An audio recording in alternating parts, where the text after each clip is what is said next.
جتنے بھی جس طریقے سے بھی آپ مال حرام طریقے سے کمائیں گے تو اس کے اندر اللہ تعالیٰ کی طرف سے برکت نہیں رہے گی، بلکہ اس کے اندر یہی بے برکتی ہوگی۔ وَمَنْ أَعْرَضَ عَنْ ذِكْرِي فَإِنَّ لَهُ مَعِيشَةً ضَنْكًا وَنَحْشُرُهُ يَوْمَ الْقِيَامَةِ أَعْمَىٰ۔ دوسری چیز، جو آپ کے پاس حلال کا مال ہے، جو آپ نے حلال طریقے سے کمایا ہے، اس میں سے اگر آپ مال کے اندر برکت چاہتے ہیں تو کوشش کیا کریں اپنے ہاتھ کے ساتھ اپنی حلال کمائی میں سے اللہ کی راہ میں کچھ نہ کچھ صدقہ کیا کریں۔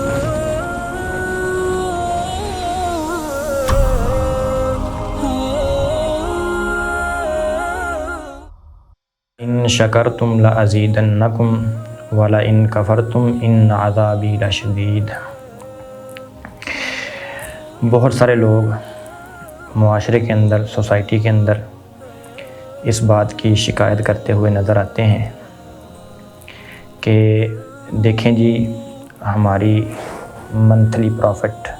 یا منتھلی سیلری جو ہے وہ اتنی ہے، اتنی زیادہ ہونے کے باوجود اس کے اندر ہمارے گزارا نہیں ہوتا، ضروریات اتنی زیادہ ہیں، یہ مسائل ہیں، وہ مسائل ہیں، اتنی زیادہ ہماری پروفٹ ہونے کے باوجود بھی ہمارا گزارا نہیں ہوتا، بے برکتی ہے، مال کے اندر برکت نہیں ہے۔ پھر وہ اس ضمن کے اندر مہنگائی کا شکوہ کریں گے، جی مہنگائی بہت زیادہ ہو چکی ہے، اور اسی طریقے سے کبھی گورنمنٹ پر تنقید ہوگی اور کبھی کسی بات پر تنقید ہوگی، کبھی یہ کہا جائے گا جی ٹیکسز بہت زیادہ لگ چکے ہیں۔ تو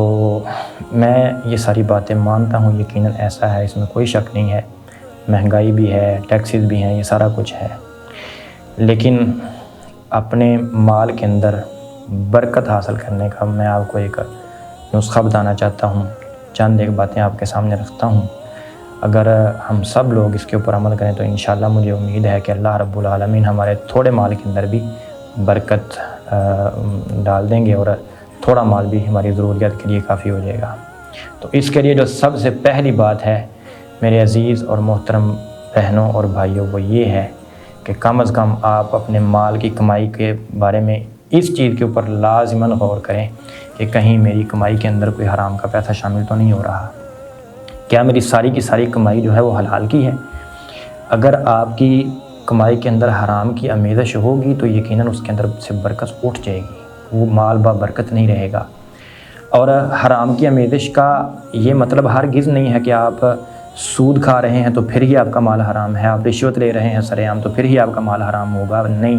بلکہ کئی مرتبہ اس طرح ہوتا ہے کہ نادانستہ طور پر انسان کو اس بات کا شعور بھی نہیں ہوتا، انسان اس بات پر توجہ نہیں کر رہا ہوتا، نظر انداز کر رہا ہوتا ہے چھوٹی چھوٹی باتوں کو، لیکن در حقیقت وہ اس کے مال کو حلت سے حرمت کی طرف لے جاتی ہیں۔ جیسے میں آپ کو مثالیں دیتا ہوں، جو لوگ جاب کرتے ہیں، ملازمت کرتے ہیں، چاہے وہ سرکاری جاب ہے یا پرائیویٹ جاب ہے، جو شخص جس کو بھی کسی بھی ادارے کی طرف سے جو ڈیوٹی دی گئی ہے، اگر وہ اپنی ڈیوٹی کے اندر کوتاہی کرتا ہے،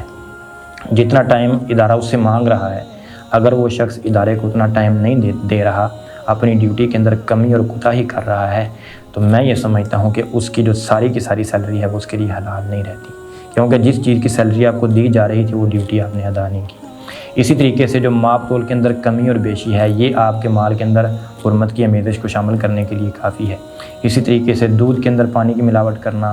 بلکہ اللہ تعالیٰ معاف فرمائے، ہمارے معاشرے کے اندر تو ہر چیز ہی آج کل ملاوٹ مل رہی ہے، تو جب ہماری کنڈیشن یہ ہوگی، حالات یہ ہوں گے، تو پھر ہمارے مال کے اندر برکت کہاں سے آئے گی؟ یمحق اللہ الربا ویربی الصدقات، سود کو اللہ تعالیٰ مٹاتا ہے، سود حرمت کا ایک ذریعہ ہے، حرام ایک ذریعہ ہے، حرام معیشت کا ایک ذریعہ ہے۔ اسی طریقے سے سود کے علاوہ بھی جتنے بھی جس طریقے سے بھی آپ مال حرام طریقے سے کمائیں گے تو اس کے اندر اللہ تعالیٰ کی طرف سے برکت نہیں رہے گی، بلکہ اس کے اندر یہی بے برکتی ہوگی۔ وَمَنْ أَعْرَضَ عَنْ ذِكْرِي فَإِنَّ لَهُ مَعِيشَةً ضَنْكًا وَنَحْشُرُهُ يَوْمَ الْقِيَامَةِ أَعْمَىٰ۔ قرآن کریم بیان فرما رہا ہے کہ جو شخص میرے ذکر سے اعراض کرے گا، اللہ تعالیٰ فرماتے ہیں میں اس کی معیشت تنگ کر دوں گا۔ تو سب سے پہلے تو یہ بات یاد رکھیں کہ اپنے مال کو یہ دیکھیں کہ کہیں میرے مال کے اندر حرمت کی آمیزش تو نہیں ہے۔ دوسری چیز، جو آپ کے پاس حلال کا مال ہے، جو آپ نے حلال طریقے سے کمایا ہے، اس میں سے اگر آپ مال کے اندر برکت چاہتے ہیں تو کوشش کیا کریں اپنے ہاتھ کے ساتھ اپنی حلال کمائی میں سے اللہ کی راہ میں کچھ نہ کچھ صدقہ کیا کریں۔ اس صدقہ کرنے کی بہت ساری برکتیں قرآن کریم میں بھی موجود ہیں، اور رسول کریم صلی اللہ علیہ وسلم نے بھی بول کر بیان فرمائی ہیں۔ میں ایک دو آیات آپ کے سامنے پڑھتا ہوں، ایک دو حدیث۔ رسول اللہ صلی اللہ علیہ وسلم ارشاد فرماتے ہیں، ما نقصت صدقۃ من مال، کہ صدقہ کرنے سے کوئی انسان کا مال کم نہیں ہوتا۔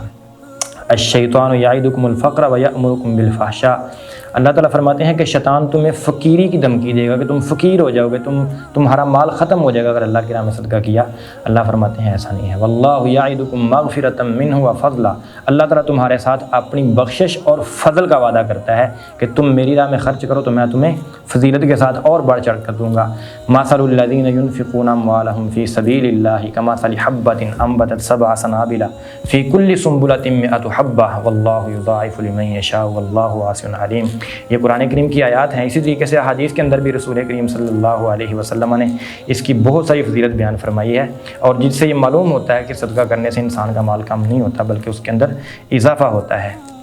آپ ذرا اس بات پر غور کریں کہ اگر کوئی شخص بھوکا ہے، پیاسا ہے، جس کے پاس پہننے کو لباس نہیں ہے، اگر آپ اپنی جیب سے چند روپے نکال کر اس کی بھوک کو ختم کر دیتے ہیں، اس کی پیاس کو ختم کر دیتے ہیں، اس کے دل سے نکلنے والی دعا ڈائریکٹ عرش تک جائے گی اور اللہ رب العالمین کی طرف سے برکت ہے۔ ایک کتے کے بچے کو پانی پلانے کی وجہ سے ایک عورت کے سارے گناہ معاف ہو سکتے ہیں، تو کیا خیال ہے اشرف المخلوقات انسان جو کہ بھوکا اور پیاسا بیٹھا ہے، اس کو آپ کھانا کھلاتے ہیں، پانی پلاتے ہیں، تو کیا اس کے دل سے نکلنے والی دعائیں آپ کے مال میں برکت کا سبب نہیں بنے گی؟ تو تیسری چیز جو ہے وہ یہ ہے کہ اللہ تعالیٰ فرماتے ہیں لَإِن شَكَرْتُمْ لَأَزِيدَنَّكُمْ، اگر تم میرا شکر کرو گے تو میں تمہیں اور بھی زیادہ دوں گا، وَلَإِن كَفَرْتُمْ إِنَّ عَذَابِي لَشَدِيدٌ، اور اگر کفر کیا تو پھر یاد رکھنا میرا عذاب بہت سخت ہے۔ یہاں پر آپ دیکھیں اللہ تعالیٰ فرماتے ہیں شکر ادا کرو، جو کچھ جتنی نعمتیں آپ کے پاس اللہ تعالیٰ کی موجود ہیں، جتنا آپ کو اللہ تعالیٰ نے دیا ہوا ہے، اس کے اوپر اس کو کھا کر، اس کو پہن کر اللہ تعالیٰ کا شکر ادا کریں، اللہ رب العالمین اور بھی زیادہ دے گا۔ لیکن اگر ہر وقت یہی رونا روتا رہے انسان کہ میرے پاس تو ہے ہی کچھ نہیں، میرا تو سارا کچھ ختم ہو گیا، میرے پاس تو رہا ہی کچھ نہیں، میرا تو مال جو ہے نا وہ بہت جلدی ختم ہو جاتا ہے، سیلری بہت کم ہے، یہ ہے وہ ہے، اس طرح کی باتیں سن کر اللہ رب العالمین ناراض ہوتے ہیں اور اللہ رب العالمین کی طرف سے مال میں سے برکت اٹھ جاتی ہے۔ تو یہ 2-3 چیزیں ہیں جن کا اہتمام کرنے سے تھوڑے مال کے اندر بھی اللہ تعالیٰ آپ کے مال میں برکت دے گا۔ تو میں اللہ تعالیٰ سے دعا کرتا ہوں کہ اللہ رب العالمین ہمیں حلال کے اوپر قناعت کرنے کی توفیق عطا فرمائے۔ وآخر دعوانا ان الحمد للہ رب العالمین۔